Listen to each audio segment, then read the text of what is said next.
सलामती हो। अजीजों में बाइबल टॉक्स चैनल में आपको खुशामदीद कहता हूँ और एक छोटा सा ख्याल आपके साथ शेयर करता हूँ। खुदा के कलाम में से ज़बूर की किताब ज़बूर 32 और उसकी 10वीं आयत है। और खुदा के कलाम में यूं लिखा है कि शरीर पर बहुत सी मुसीबतें आएंगी, पर जिसका तवक्कल खुदावंद पर है रहमत उसे घेरे रहेगी। लिखा है शरीर पर बहुत सी मुसीबतें आएंगी, ये सच है। शरीर पर मुसीबतें आती हैं और इसके मुकाबले में ईमानदार पर भी मुसीबतें और मुश्किलात आती हैं। लेकिन याद रखिए, जब ईमानदार के ऊपर, एक मसीही के ऊपर जो खुदा पर ईमान रखता है, मुसीबतें आती हैं, मुश्किलात आती हैं, तो खुदा उन मुश्किलात से उनको निकाल लेता है। और खुदा के कलाम में ये लिखा है जिसका तवक्कल खुदावंद पर है रहमत उसे घेरे रहेगी। और ये सच है। अगर आप या मैं खुदा यीशु मसीह को अपने शख्सी निजात दहिंदा कबूल करते हैं और खुदा यीशु मसीह पर ईमान रखते हैं, तो दुनिया की कोई भी ताकत आपको हरा नहीं सकती। दुनिया की कोई भी ताकत आपको गिरा नहीं सकती।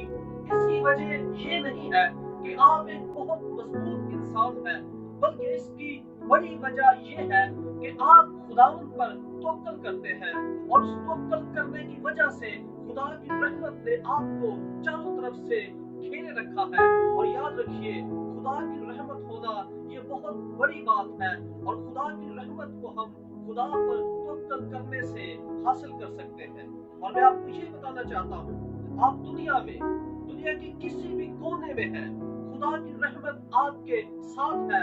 बस आपको ईमान लाने की जरूरत है, आपको तवक्कल करने की जरूरत है कि आपका खुदा आपके साथ है और उसकी रहमत ने आपको चारों तरफ से घेरे हुआ है। और मैं आपको ये बताना चाहता हूँ, चाहे आप आग की भट्ठी में हैं, वहां भी खुदा की रहमत आपके साथ साथ है। हालेलुया। बाइबल मुकद्दस में से हम एक कहानी देखते हैं, बहुत खूबसूरत कहानी है। बाइबल मुकद्दस से बताती है सदरक, मीशक, अब्दुन्नजूर ये खुदा पर तवक्कल करने वाले थे और इनको आग की भट्टी में फेंका गया। और जब इनको आग की भट्टी में फेंका गया, तो जब देखा गया तो वहां पर एक चौथा शख्स मौजूद था जो आलाजात था। और बादशाह चलाया और पुकारा और उसने कहा, सदरक, मीशक और अब्दुन्नजूर का खुदा मुबारक हो, जिसने अपने फरिश्ता को भेजा और उसने आग की भट्टी में से इनको बचाया। मेरे चीजों, इसकी बड़ी वजह यह है, हम आगे बढ़ सकते हैं।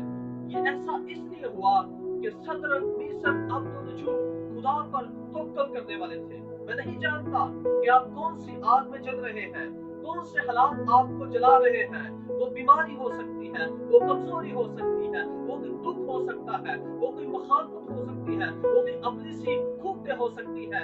आप परेशान मत हो, बल्कि इसके बजाय अपने खुदावंद पर तवक्कल करें, उस पर भरोसा करें, उस पर यकीन करें। तो मैं आपको ये बताना चाहता हूँ, खुदा की रहमत बहुत बड़ी है, वो आपको चारों तरफ से घेर लेगी। हालेलुया। ये खुदा की रहमत है।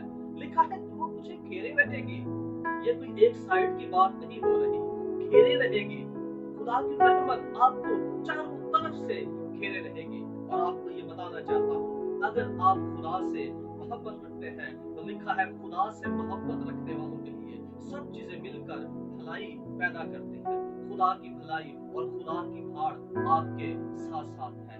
हालेलुया। मेरे अजीजों, एक और कहानी मैं आपको बताना चाहता हूँ। अगर हम दानियल की जिंदगी को देखें, तो वो शेरों की मान में डाला गया। हालेलुया। जब शेरों की मान से उसे निकाला, तो मालूम किया कि इसको कुछ भी जर नहीं पहुंचा, इसलिए ये दानियल खुदा पर तवक्कल करता था। हालेलुया। मेरे अजीजों, आपको खुदा का खादम होते हुए ये बात कहना चाहता हूँ, ओ हालेलुया, अगर आप खुदा पर तवक्कल करते हैं, खुदा पर भरोसा करते हैं, तो आने वाले दिनों में आप देखेंगे हालात बदल जाएंगे, खुदा आपको सरफराज करेगा, उसकी रहमत अबदी है। हालेलुया। आप अय्यूब की जिंदगी को देख सकते हैं। अगर हम देखें इस कहानी को पूरे तौर से पढ़े, तो ऐसा हुआ कि खुदा के बेटे खुदा की हजूरी में दाखिल होते हैं और उनके साथ अब्लीस भी चला गया। खुदा ने अय्यूब से पूछा, अब्लीस से पूछा, क्या तू मेरे बंदा अय्यूब को जानता है? उसने ये नहीं कहा कि नहीं, मैं तो उसे जानता नहीं हूँ, वो कौन है? उसने कहा, हाँ, मैं उसे जानता हूँ। उसने कहा, फिर उसने कहा, तूने उसके गिर्द भाड़ जो लगाई हुई है। हालेलुया। उसने कहा, अब्लीस ने कहा, मैं जमीन से इधर उधर से घूमता हुआ आया हूँ। अब्लीस जमीन पर घूम रहा है और बाइबल मुकद्दस ये कहती है, वो खूनी है, वो चोर है, वो कातिल है। वो जमीन पर घूम रहा था, लेकिन वो अय्यूब को कुछ भी जर ना पहुंचा सका, इसलिए कि अय्यूब के गिर्द उसके चारों तरफ एक खूबसूरत भाड़ थी। हालेलुया। और मेरा ये ईमान है, ये भाड़ इसलिए थी कि अय्यूब खुदा पर तवक्कल करने वाला था। हालेलुया। अय्यूब वो शख्स था जो खुदावंद की हजूरी में कुर्बानियां चढ़ाने वाला था। अजीजों, ये छोटी सी बात है, अगर हम इस बात को समझ जाए, खुदा पर तवक्कल करें, तो खुदा हमें फतह बख्शेगा, और जो मुखालिफ हालात हैं उनको शर्मिंदा होना पड़ेगा। हालेलुया। इसलिए कि हम जिस तवक्कल की बात कर रहे हैं, ये किसी मजबूत इंसान पर नहीं है, बल्कि मैं उस खुदा की बात कर रहा हूँ। हालेलुया। जो आसमान और जमीन का खालिक और मालिक है, जो जिंदा खुदा और अब्दी बादशाह है। हालेलुया। अगर आप खुदा पर तवक्कल करते हैं तो खुदा का कलाम आपके लिए पूरा होगा, रहमत आपको घेरे रहेगी। अगर आप खुदा के कलाम पर तवक्कल करते हैं, खुदा पर तवक्कल करते हैं, तो लिखा है, तेरे आस-पास 1000 गिर जाएंगे और तेरे दाहिने हाथ की तरफ 10,000, मगर वो तेरे नजदीक ना आएंगे। और तू अपनी आंखों से निगाह करेगा और शरीरों के अंजाम को देखेगा। वजह सिर्फ ये है